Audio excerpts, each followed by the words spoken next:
मैं हूं मृगेंद्र तिवारी। आज आपके लिए लेके आया हूं भारत इतिहास का प्रैक्टिस सेट दूसरा आ रहा है। यह रेलवे और SSC, UP triple SC, PCS अन्य एग्जाम के लिए बड़ा ही यह उपयोगी साबित हो रहा है। आज मैं लाया हूं पिछले एग्जाम से जो रिलेटेड सवाल हैं, लगभग रिपीट हो रहे हैं, ऐसे सवाल आया हूं। हम लोग चलते हैं पहले सवाल की तरफ। सबसे पहले पहला क्वेश्चन है आपके पास में भारतीय इतिहास का। चोल राजा राजेंद्र ने निम्नलिखित में से कौन सी पदवी धारण नहीं की? यहीं पर सबसे बड़ा पेच आता है बच्चों, नहीं की। और हम अक्सर क्या करते हैं, जल्दी से पढ़ते हैं सवाल को और ऑनलाइन में टिक कर देते हैं या ओएमआर में टिक कर देते हैं, जिसकी वजह से हमें काफी गलतियों का सामना करना पड़ता है। तो सबसे पहले आप सवाल को अच्छे से पढ़िए ध्यान से और फिर इसके बाद में टिक करिएगा। तो देखते हैं, चोल राजा राजेंद्र ने निम्नलिखित में से कौन सी पदवी धारण नहीं की? तो पहला ऑप्शन है द्वार समुद्र या त्याग समुद्र। दूसरा है गंगई कोड़। तीसरा है मुडी कोड़। चौथा ऑप्शन है बच्चों पंडित चोल। देखते हैं कौन सबसे पहले आंसर देता है आप में से। बहुत बढ़िया, शेयर कर दीजिए आप लोग अपने में। जी हाँ, सब्सक्राइब कर लीजिए, बेल आइकन भी दबा दीजिए ताकि आप लोगों को पहले इसका नोटिफिकेशन मिल जाए। बहुत बढ़िया, राइट आंसर आकाश ने दिया है त्याग समुद्र। पहला ऑप्शन राइट आंसर पहला है त्याग समुद्र। यह पहला है, राजेंद्र चोल ने त्याग समुद्र जो पदवी धारण नहीं की थी। गंगई चोड़ की उन्होंने धारण की थी, मुंडी कोड़ा भी उन्होंने धारण किया था और पंडित चोल भी धारण किया था। इस तरह से राइट आंसर होता पहला त्याग समुद्र का होता है। नेक्स्ट अगले सवाल की तरफ चलते बच्चों हम लोग, आप लोग बने रहिएगा। दूसरा है, अधिकांश चोलकालीन मंदिर किस देवी देवता को समर्पित है? अधिकांश चोलकालीन मंदिर किस देवी देवता को समर्पित है? चोल राजा दक्षिण भारत में थे, जो आज का वर्तमान में तमिलनाडु है, उसके आसपास उनका शासन हुआ करता था। देखिए, सबसे पहला ऑप्शन है विष्णु, दूसरा ऑप्शन है शिव, तीसरा है ब्रह्मा और चौथा है दुर्गा। आपने देखा तमिलनाडु की हम बात कर रहे हैं, तमिलनाडु आंध्रा के आसपास बात करते हैं, तो सबसे ज्यादा आपने मंदिर देखा होगा भगवान शिव के मंदिर ज्यादातर आपको दिखाई देते हैं और वह द्रविड़ शैली के मंदिर हैं। चाहे वह बृहदेश्वर का मंदिर हो, जितने भी मंदिर हैं सभी द्रविड़ शैली के हैं। तो चोलकालीन मंदिर उनके देवी देवता को उन्होंने समर्पित किया था, भगवान शिव को समर्पित किया था। राइट आंसर दूसरा है बच्चों शिव। नेक्स्ट सवाल की तरफ चलते हैं हम लोग। अगला सवाल है आपके पास में, एलोरा में कैलाश मंदिर का निर्माण किसने किया? बच्चों पहले हम लोग एलोरा मंदिर के बारे में जान लें। यह महाराष्ट्र में है और इस मंदिर की एक अनोखी स्थापत्य कला है। आज आपने जितने भी मंदिर देखे होंगे, चाहे उत्तर भारत का हो या दक्षिण भारत का हो, मंदिर बेसिकली नीचे से ऊपर की ओर बनता है। पहले नींव तैयार करते हैं, फिर इसके बाद हम टॉप तैयार करते हैं। लेकिन ये भारत का एकमात्र मंदिर था। यह भारतीय स्थापत्य कला और इंजीनियरिंग का यह अद्भुत प्रमाण साबित होता है, यह साक्ष्य देता है कि हमारी पुरातन जो सांस्कृतिक थी, जो इंजीनियरिंग थी, वह कितनी ही कलात्मक और प्रभावकारी थी कि चट्टान को ऊपर से काटते हुए और नीचे की तरफ आए, टॉप से बॉटम की तरफ आए और उन्होंने इतना विशाल का इतना प्यारा मंदिर बनाया। इस मंदिर का निर्माण बच्चों, पहला ऑप्शन आपके पास में राजेंद्र प्रथम, दूसरा ऑप्शन है महेंद्र वर्मन, तीसरा है कृष्ण देव प्रथम और चौथा है बच्चों गोविंद प्रथम। देखते हैं कौन राइट आंसर देता है आप में से। बहुत बढ़िया, शांति से देखिएगा, सभी लोग शेयर करते रहिए आपस में प्लीज। एक शेयर कर देने से कुछ नहीं होगा, सिर्फ हमारा मनोबल बढ़ेगा। बच्चों राइट आंसर है कृष्ण प्रथम या कृष्णदेव प्रथम, राइट आंसर होता है। नेक्स्ट अगले सवाल की तरफ चलते हैं बच्चों। एलोरा में गुफाएं और शैलकृत मंदिर। शैलकृत मंदिर इसका मतलब है चट्टानों को काट करके, और गुफा ज्यादातर चट्टानों को काट करके बनाई जाती थी, और गुफाएं ज्यादातर बच्चों हम बारिश में बचने के लिए बनाते थे। जैसे चाहे वो आदि मानव हो और चाहे फिर आगे जैसे संत हैं और जो हम बुद्ध वाले जो संत हैं, बौद्ध धर्म वाले, वो सभी गुफाओं को कट करके अंदर रहते थे ताकि बारिश के समय में साधना करते थे वहां पे। तो बच्चों पहला ऑप्शन है हिंदू और बौद्ध, दूसरा है बौद्ध और जैन, थर्ड ऑप्शन आपके पास में हिंदू और जैन, फोर्थ ऑप्शन है हिंदू, बौद्ध और जैन। देखते हैं कौन सवाल सही आंसर देता है। बहुत अच्छा, मुकेश जी का राइट आंसर है हिंदू, बौद्ध और Jain. Right answer 4th number है। बहुत बढ़िया, शाबाश। अगले सवाल की तरफ चलते हैं। शेयर करते रहिएगा प्लीज, अपने अपने ग्रुप में सभी शेयर कर दीजिएगा, व्हाट्सएप में स्टेटस लगा दीजिए सभी लोग, ताकि जिनको जरूरत हो वो लोग इसे देख सकें। नेक्स्ट सवाल देखते हैं बच्चों। महात्मा बुद्ध ने अपना पहला धर्म चक्र प्रवर्तन किस स्थान पर दिया? बच्चों, महात्मा बुद्ध के बारे में जान लीजिए। उन्हें ज्ञान की प्राप्ति कहां हुई वो मैं आगे बताता हूं। ज्ञान की प्राप्ति उन्हें बोधगया में हुई, बोधि वृक्ष के नीचे। उन्होंने कठिन त्याग और कठिन तपस्या के बाद उन्हें ज्ञान की प्राप्ति हुई। नेक्स्ट ऑप्शन आता है लुम्बिनी में, दूसरा है सारनाथ में, तीसरा है पाटलिपुत्र में, चौथा ऑप्शन है बच्चों वैशाली में। देखिए, महात्मा बुद्ध का धर्म चक्र प्रवर्तन कहने का मतलब है ये पहला उपदेश, प्रथम उपदेश उन्होंने सारनाथ में दिया। मैं आपसे एक छोटा सा वृत्तांत सुना देता हूं। जब भगवान बुद्ध सारिपुत्र के पास में जब मिलने पहुंचे तो उन्होंने उनकी एक तरह से, मैं कहूं कि उनके बारे में बड़ाई की या उनकी तारीफ में उन्होंने कहा कि आज तक मैंने ऐसा बुद्ध नहीं देखा है। गौतम बुद्ध मुस्कुराए और हंसने लगे। उन्होंने कहा, हे सारिपुत्र, क्या आज तक आपने कितने बुद्धों को देखा है? क्या बुद्ध को जानते हो? क्या जिन बुद्ध को आप जानते हो, क्या मैं वही बुद्ध हूं? इस तरह से महात्मा बुद्ध ने जब उन्हें इस तरह से जवाब दिया, सारिपुत्र नतमस्तक हो गए और उनकी आंखें झुक गई। अगले सवाल की तरफ चलते हैं बच्चों। नेक्स्ट सवाल, प्रसिद्ध 10 राजाओं का युद्ध किस नदी के तट पर लड़ा गया? क्या है ऑप्शन बच्चों? प्रसिद्ध 10 राजाओं का युद्ध किस नदी के तट पर लड़ा गया? यह आर्य और अनार्यों के बीच का युद्ध था। आर्य और अनार्यों के बीच में युद्ध था, जिसमें से पहला ऑप्शन है गंगा, दूसरा है ब्रह्मपुत्र, तीसरा ऑप्शन है बच्चों कावेरी, चौथा ऑप्शन पौरुषणी। ये वितस्तता, नाम इसका पौरुषणी भी कहते हैं और वितस्तता, दोनों नाम है। तो पहला ऑप्शन गंगा, ब्रह्मपुत्र, कावेरी और पौरुषणी। देखते हैं बच्चों कौन राइट आंसर देता है। जल्दी जल्दी देखिए, अपने अपने आंसर कमेंट करिएगा प्लीज। बहुत बढ़िया, बहुत अच्छा, पौरुषणी इसका राइट आंसर है। आंसर नंबर 4, पौरुषणी या विस्तृतता इसका राइट आंसर है। बहुत बढ़िया, अगले सवाल की तरफ चलते हैं। ऋग्वेद में कौन सा मंडल पूर्णतः सोम को समर्पित है?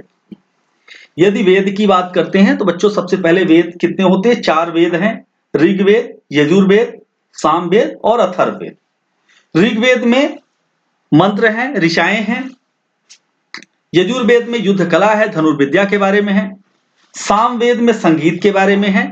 और अथर्ववेद जो सबसे अंतिम में लिखा गया अथर्वा ऋषि के द्वारा और या उनके वंशज के द्वारा, उसमें तंत्र मंत्र, चिकित्सा, इन सारी या औषधि या आयुर्वेद, इनके बारे में उसमें जानकारी दी गई है। तो बच्चों, ऋग्वेद में कौन सा मंडल पूर्णतः सोम को समर्पित है?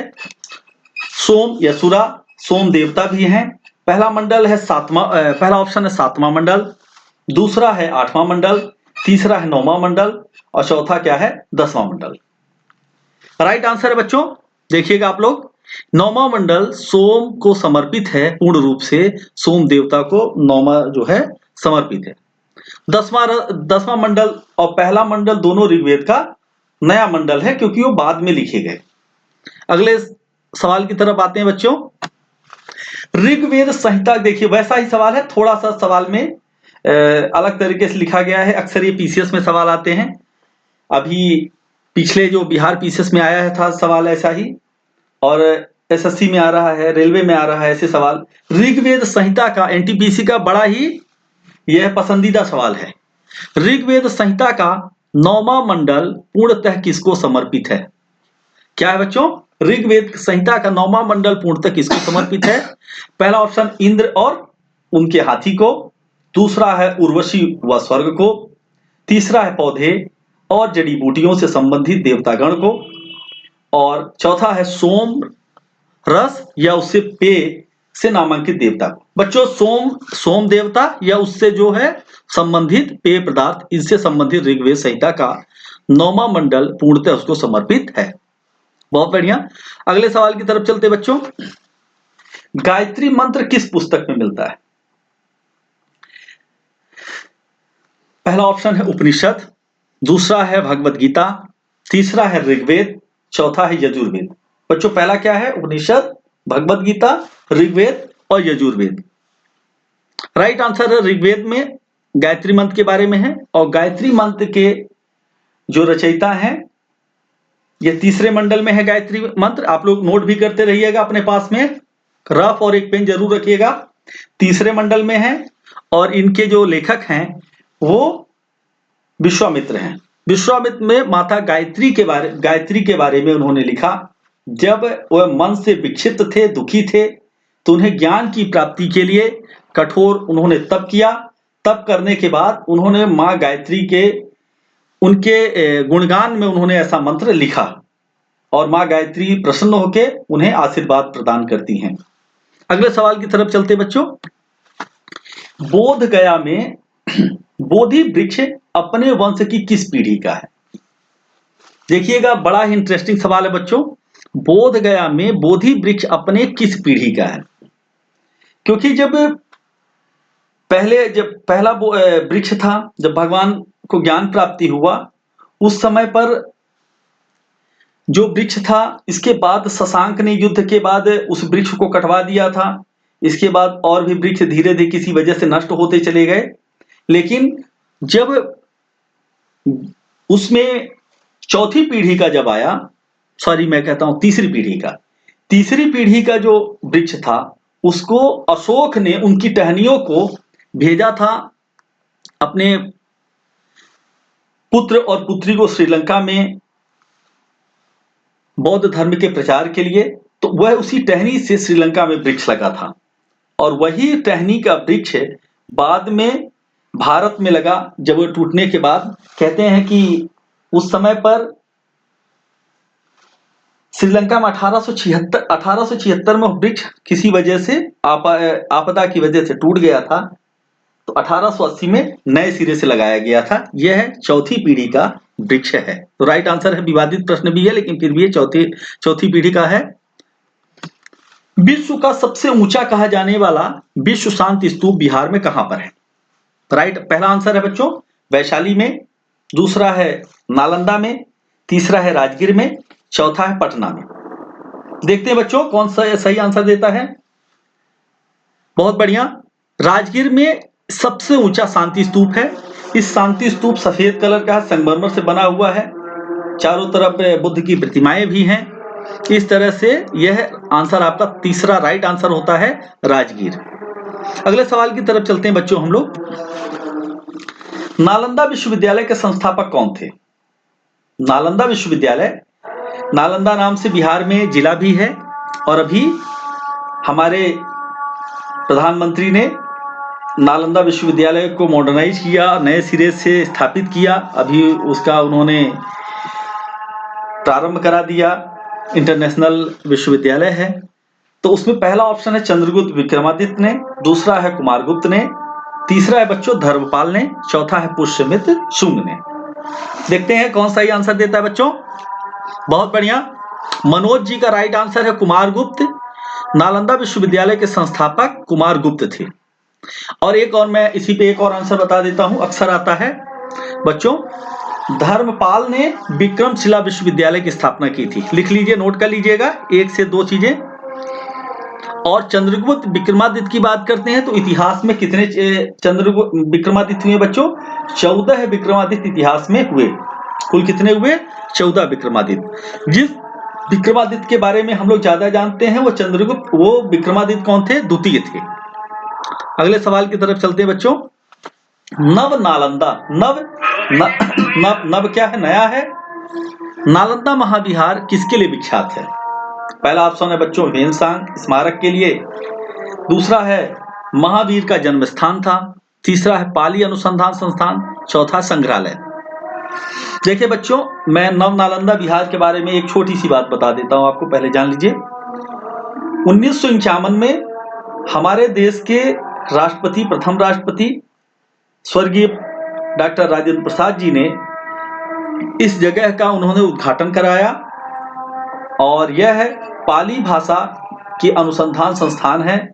यहाँ पर बुद्ध से संबंधित अन्य जो चीजें स्थापित की गई हैं। तो क्या राइट आंसर बच्चों? पाली अनुसंधान संस्थान।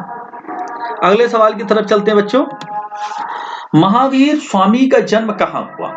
महावीर स्वामी जैन धर्म के प्रणेता रहे। तो पहला ऑप्शन है बच्चों कुंडलग्राम। अब जब जैन धर्म की बात करते हैं तो जैन धर्म में कितने तीर्थंकर हुए? कुल मिला के 24 तीर्थंकर हुए बच्चों। अंतिम कौन थे? महावीर स्वामी थे। अब पहले जो थे ऋषभ देव महाराज थे। चलिए देखते हैं। महावीर स्वामी का जन्म स्थान था कुंडलग्राम में, पहला ऑप्शन। दूसरा है पाटलिपुत्र में, तीसरा है मगध में, चौथा बच्चों वैशाली में। राइट आंसर है कुंडलग्राम। राइट आंसर होता है महावीर स्वामी। महावीर स्वामी का जन्म 540 ईसा पूर्व में हुआ था। और यह कौन से संघ में जन्म लिए थे बच्चों? वज्जी संघ में जन्म लिए थे। और वज्जी संघ के उस समय गणराज्य था। उस गणराज्य में उनके पिता का नाम उनके पिता का नाम तो क्या था बच्चों? सिद्धार्थ था।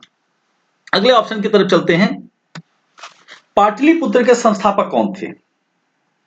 पाटलिपुत्र संस्थापक, बड़ा अच्छा क्वेश्चन है। पहला ऑप्शन उदयन, दूसरा है अशोक, तीसरा है बिंबिसार, चौथा है महापद्मनंद। देखते हैं कौन आंसर दे रहा है। रोशनी जी का राइट आंसर है उदयन ने। पाटलिपुत्र की स्थापना उदयन ने की थी और यह पटना में है। जो वर्तमान का पटना है वहीं पे पाटलिपुत्र है। पाटलिपुत्र के नाम से स्टेशन भी है। और यह सोन और गंगा के संगम पर बना हुआ यह शहर स्थापित था, क्योंकि वो अपने सुरक्षा के लिए उन्होंने बनाया था कि एक तरफ से नदियां रहेंगी, दूसरे तरफ से सैनिक रहेंगे। इस तरह से राज्य की आसानी से सुरक्षा हो। एक बात और बता देता हूं आपको मगध के बारे में। मगध के जितने भी ज्यादातर किले थे वो सभी किले लकड़ियों से बने थे। अन्य जगह के जो मंदिर जो किले हैं, जैसे राजस्थान है, मध्य प्रदेश, अन्य जगह पे उनके किले पत्थर से बने हुए हैं, लाल बलुआ पत्थर और अन्य चीजों से। लेकिन पाटलिपुत्र पर बना हुआ जो किला था वह लकड़ी का बना हुआ किला था। तो एक बार मैं आपको और बता दिया हूं। चलिए अगली बात देखते हैं, अगले सवाल की तरफ। विश्व का पहला गणतंत्र वैशाली में किसके द्वारा स्थापित किया गया था? देखिए गणतंत्र की बात करते हैं तो गणतंत्र है क्या? गणतंत्र जो लोग स्वयं में अपनों में से ही किसी को राजा नियुक्त करते हैं या एक नेता नियुक्त करते हैं। इसमें नियुक्त जो चुनने वाला होता है वो जनता होता है। और राजतंत्र में राजा का लड़का ही राजा होता है। तो वैशाली में पहली बार गणतंत्र की स्थापना विश्व में मानी जाती है, क्योंकि भारत जो है विश्व का सबसे पुराना, मैं कहूं कि सबसे बड़ा गणतंत्र है वर्तमान समय पे। और सबसे पुराने की बात करते हैं क्योंकि चुनाव की बात पूरे देश की बात की जाती है, तो अमेरिका जो है वो पुराना गणतंत्र है।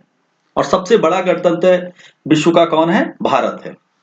लेकिन हमारे जो इतिहास में पुराने समय देखते हैं प्राचीन काल में, तो उस समय पर वैशाली, पहला ऑप्शन आपके पास मौर्य, दूसरा नंद, तीसरा है गुप्त और चौथा लिच्छवी। तो बच्चों राइट आंसर होता है लिच्छवी। लिच्छवी गणराज्य में ये वैशाली के अंतर्गत आता है और यहां पर गणतंत्र की स्थापना सबसे पहले थी। चलिए राइट अगले सवाल की तरफ चलते बच्चों। अब आ गया कैल्कोलिथिक। कैल्कोलिथिक युग किसके लिए? तो पूरा पाषाण काल, नव पाषाण युग, ताम्र पाषाण युग और बच्चों अगला है लौह युग। राइट आंसर होता है लौह युग आता है। अगले सवाल की तरफ चलते बच्चों। हड़प्पा में मिट्टी के बर्तनों पर सामान्यतः किस रंग का उपयोग किया गया था? हड़प्पा सभ्यता रावी नदी के तट पर था और दूसरा जो है मोहनजोदाड़ो वो सिंधु नदी के तट पे था। बहुत बढ़िया। तो पहला ऑप्शन आपके पास में लाल, दूसरा है नीला हरा, तीसरा ऑप्शन है पांडु और चौथा ऑप्शन है बच्चों नीला। देखते हैं कौन आंसर देता है। हड़प्पा में लाल रंग से पुते हुए बर्तन प्राप्त हुए। तो ऑप्शन नंबर पहला ही राइट आंसर है। राकेश जी ने इसका आंसर दिया। बहुत बढ़िया राकेश, शाबाश। शेयर करते रहिए अपने ग्रुप में ऐसे ही। Thank you. सिंधु सभ्यता निम्नलिखित में से किस युग में पड़ता है? सिंधु सभ्यता निम्नलिखित में किस युग में पड़ता है? क्योंकि सिंधु सभ्यता की बात करते हैं तो सिंधु सभ्यता में हमें अक्षरों के प्रमाण मिले थे, उनके साक्ष्य मिले और अन्य चीजें भी मिले। ऐतिहासिक, पहला ऑप्शन है ऐतिहासिक काल, दूसरा है प्रागैतिहासिक काल, तीसरा है उत्तर ऐतिहासिक काल और चौथा ऑप्शन है बच्चों आद्य ऐतिहासिक काल। क्योंकि अभी इतिहास जो हमें लेखनी प्राप्त थी, जो भाषा का ज्ञान प्रारंभ, क्योंकि सिंधु घाटी की जो सभ्यता थी उनमें जो लिपियां थी वो पढ़ी नहीं जा सकी, इसलिए वहां से स्टार्टिंग माना जाता है। तो आद्य ऐतिहासिक काल राइट आंसर होता बच्चों आद्य ऐतिहासिक काल। ये सिंधु घाटी सभ्यता में इसे हम इस युग में जानते हैं। अगले सवाल की तरफ चलते बच्चों, सिंधु घाटी सभ्यता की सबसे महत्वपूर्ण विशेषता क्या थी? मैं आपको सिंधु घाटी सभ्यता के बारे में बता देता हूं। यह सभ्यता नगरी सभ्यता थी और नगरी सभ्यता में जो रोड होती है, मकान पक्के होते हैं, रोड चौराहे कट होते हैं, पूरा प्रॉपर मैं कहूं कि 180 डिग्री में चौराहे होते हैं या पूरा सामने इस तरह से बनी, और घर के सामने नालियां होती हैं प्रॉपर, और पक्की ईंट से इमारत होती है। तो पहला ऑप्शन है पक्की ईंट से बनी इमारत, दूसरा ऑप्शन है प्रथम असली मेहराब, तीसरा है पूजा स्थल, चौथा है कला और वास्तुकला, पांचवा उपयुक्त में से कोई नहीं या सभी। राइट आंसर है बच्चों पक्की ईंट से बनी इमारत। मैंने आपको बता ही दिया स्टार्टिंग में, तो आपको आंसर आसानी से मिल गया होगा। बहुत बढ़िया, अगले सवाल की तरफ चलते हैं। निम्नलिखित में से कौन सा एक हड़प्पा का बंदरगाह? बंदरगाह क्या होता है बच्चों? जहां पे जल जहाज रुकते हैं, जहां से हम लोग व्यापार करते हैं किसी और जगह पे। दो जगह देखिए, नदियों पर बंदरगाह हो सकते हैं या कि बड़ी झीलों पर या कि समुद्र में, तीन जगह हो सकते हैं। तो यहाँ पे सिकंदरिया पहला ऑप्शन है बच्चों, दूसरा है लोथल, तीसरा महास्थानगढ़ और चौथा नागपट्टनम। राइट आंसर है बच्चों लोथल, भोगवा नदी के किनारे है, वर्तमान में गुजरात में है। बहुत बढ़िया। और वहां पर गुजरात में ही एक पोर्ट है कांडला पोर्ट, जिसे हम लोग ज्वारी बंदरगाह के नाम से जानते हैं। किस नाम से जानते हैं बच्चों? ज्वारी बंदरगाह। अब गुजरात की बात कर देते तो मैं एक लाइन और बता देता हूं, भारत में सबसे ज्यादा समुद्री सीमा बनाने वाला राज्य गुजरात है। बहुत बढ़िया, अगले सवाल की तरफ चलते बच्चों। संगम काल में रोमन व्यापार का केंद्र बताइए। संगम काल में रोमन व्यापार का केंद्र बताइए। पहला है मदुरै, अरिकमेड़, पुम्पुहर, मुसीरी। क्या ऑप्शन फिर से मैं रिपीट कर देता हूं आप लोगों को? मदुरै, अरिकमेड़, पुम्पुहर, मुसीरी। बच्चों कमेंट करते रहिए कि राइट आंसर आप लोग कमेंट करिए अपना अपना।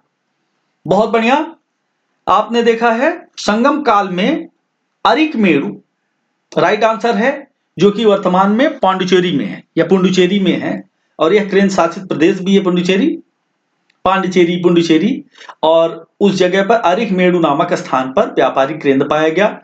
इसके साक्ष्य प्राप्त होते हैं, रोमन बस्तियां थी, उनसे संबंधित हमने देखा कि सिक्के थे रोम से, और हमारे व्यापार क्या होते थे, हम यहाँ से मसाले, हाथी दांत, अन्य वस्त्र, अन्य चीजें हम रोम को व्यापार में करते थे, और रोम से अन्य चीजें हम लेते थे, जैसे शीशे के सिक्के और मदिरा, शराब, बहुत सारी चीजें एक दूसरे से हम लोग आदान प्रदान करते थे। तो कौन सा ऑप्शन होगा बच्चों? अरिकमेरु। नेक्स्ट सवाल की तरफ चलते हैं। अगला है एलोरा में गुफा एवं सीलोत्कुंड। सीलोत्कुंड मतलब सील को उत्कीर्ण करके या तोड़ के कट करके मंदिर किसका प्रतिनिधित्व करते हैं? तो पहला ऑप्शन है केवल बौद्धों का, बौद्ध और जैनों का, हिंदू और जैनों का, चौथा ऑप्शन है बच्चों हिंदू, बौद्ध और जैनों का। बहुत बढ़िया, राइट आंसर 4 हिंदू, बौद्ध और जैनों का फोर्थ आंसर है। आप लोग लिखते भी रहिएगा। एलोरा गुफा कहां पर है? महाराष्ट्र में है। नेक्स्ट, चोलेश्वर नामक मंदिर का निर्माण किसने किया? चोलेश्वर, चोल राजवंश जिन भी देवता को पूजा करते थे वो उसे ईश्वर, जैसे चोल राजा हैं तो चोलेश्वर, चोलों के ईश्वर, कहने का मतलब है भगवान शंकर के मंदिर दक्षिण भारत में बनते थे, चोल राजा उन्हें अपना कुल देवता मानते थे। तो सबसे ज्यादा उन्होंने मंदिर बनवाए भगवान शंकर के। पहला ऑप्शन है बच्चों विजयालय, आदित्य प्रथम, कुलोतुंग द्वितीय। राइट आंसर है बच्चों विजयालय। क्या ऑप्शन है बच्चों? विजयालय राइट आंसर है। बहुत बढ़िया, अगले सवाल की तरफ चलते हैं बच्चों। गंगा को उत्तर से दक्षिण ले जाने वाले चोल राजा कौन सा था? उत्तर से दक्षिण, ऐसा नहीं कि गंगा को ले गए उत्तर से दक्षिण की तरफ पहुंचा दिया, ऐसा कुछ नहीं किए। यही एक लाइन कहती है, इतिहासकार इस तरह से आपको लाइन को बड़ा है रोचक बनाता है। गंगा को उत्तर से दक्षिण ले जाने वाला कौन सा राजा था? राजराजा चोल, महेंद्र, राजेंद्र चोल या परांतक? वास्तव में एक मिथक था, या ऐसा माना गया कि दक्षिण से या दक्षिण के राजवंश या राजा उत्तर की तरफ विजय नहीं प्राप्त कर पाते थे, ऐसा माना जाता था 1000 ईस्वी के समथिंग। लेकिन इस मिथक को राजेंद्र चोल ने इस मिथक को तोड़ दिया और उन्होंने गंगा नदी के पार तक, मैं कहूं कि पूरा बंगाल तक उन्होंने विजय प्राप्त किया। और इसी विजय के बाद राजेंद्र चोल ने स्वयं को गंगाई चोल की उपाधि से उन्होंने खुद को नामांकित किया या वह उपाधि धारण की, और राजेंद्र चोल इसके राइट आंसर है। क्या होगा बच्चों? राजेंद्र चोल। नेक्स्ट सवाल की तरफ चलते हैं बच्चों। बहुत बढ़िया, मैं चाहता हूं आप लोग इसको सब्सक्राइब करिएगा, शेयर करिएगा प्लीज, ताकि हमारा मनोबल बढ़ता रहे और डेली जो है आपको ऐसे ही प्रैक्टिस सेट मिलते रहेंगे। प्लीज कृपया शेयर करिएगा सभी ग्रुप में। थैंक यू, धन्यवाद। विजडम वाला आपका स्वागत करता है। Thank you. जय हिंद, जय भारत।